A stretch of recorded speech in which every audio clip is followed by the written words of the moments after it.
అంటే బయట డిస్కషన్స్ ఎంతవరకు నడుస్తున్నాయంటే బీఆర్ఎస్ పార్టీ గతంలో కాంగ్రెస్ పార్టీని విలీనం చేసుకుంది.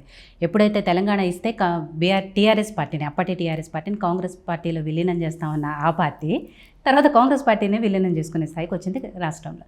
అలాంటిది ఇప్పుడు మళ్ళీ బీఆర్ఎస్ పార్టీనే కాంగ్రెస్ పార్టీలో విలీనం చేసుకునే స్థాయికి వస్తుంది, అంతమంది ఎమ్మెల్యేలు వెళ్ళిపోతారు అనేది ఆ పరిస్థితి ఉందా బీఆర్ఎస్ పార్టీ ఉన్నది అని వాళ్ళు రాసుకుంటున్నారు.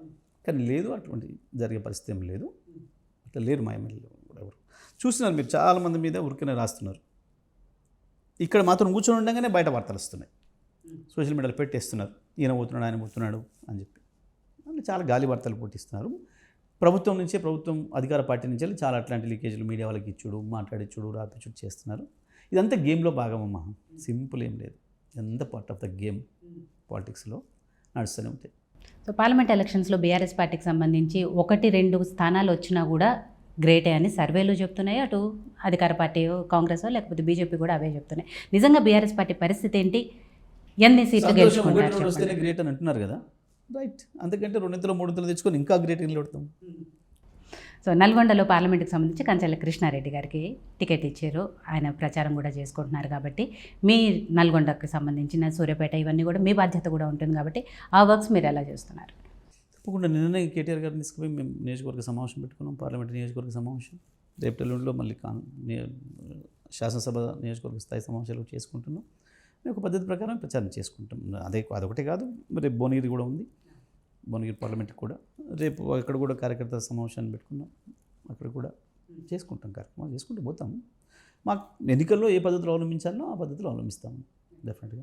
బీఆర్ఎస్ పార్టీ పైకి గంభీరంగా కనిపిస్తున్నప్పటికీ లోపల మాత్రం చాలా విషయాల్లో సతమతమవుతుంది. ఒకవైపు వెళ్ళిపోయే నాయకులు, ఇంకోవైపు కవిత లిక్కర్ స్కామ్, ఇంకోవైపు ఫోన్ ట్యాపింగ్ అంశము, ఇలాంటి విషయాలన్నీ మాట్లాడతలేదు మీడియా వాళ్ళకి. కానీ మేము చాలా నిమ్మలంగా ఉన్నాం, మీరు మాత్రం నిమ్మలంగా ఉన్నాం. కేసీఆర్ గారు కానీ మేము కానీ వీటన్నిటిని చూస్తూ నవ్వుకుంటున్నాం.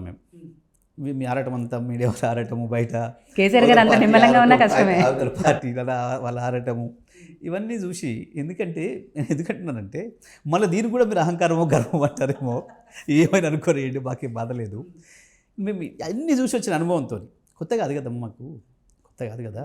పార్టీ పెట్టినాడే మగల కొట్టింది పుబ్బల పోతుంది అని మాట్లాడిన మాటలు, ఈ ఎన్నికలతో అయిపోయింది పని, ఆ ఎన్నికలతో అయిపోయింది పని, అయిపోయింది మేము ఇలా 10 మందిని కొనేసుకున్నాం, అయిపోయింది పని, కొత్త కాదు కదా మాకు. గతంలోనే 10 మంది శాసనసభ్యులను తీసుకున్నారు, గతంలోనే పార్టీని మొత్తం చీల్చే ప్రయత్నం చేశారు. రకరకాల ఎన్ని ప్రయోగాలు జరగాలనో రాజకీయాలలో మా మీద టీఆర్ఎస్ పార్టీని డిసెక్షన్ చేసిరమ్మా.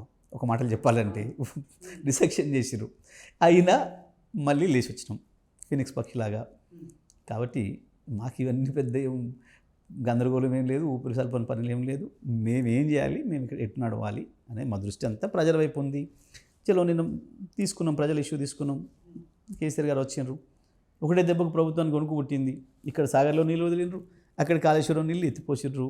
అర్థమైపోతుంది కేసీఆర్ బయటకు వెళ్తే ఏమైంది అని.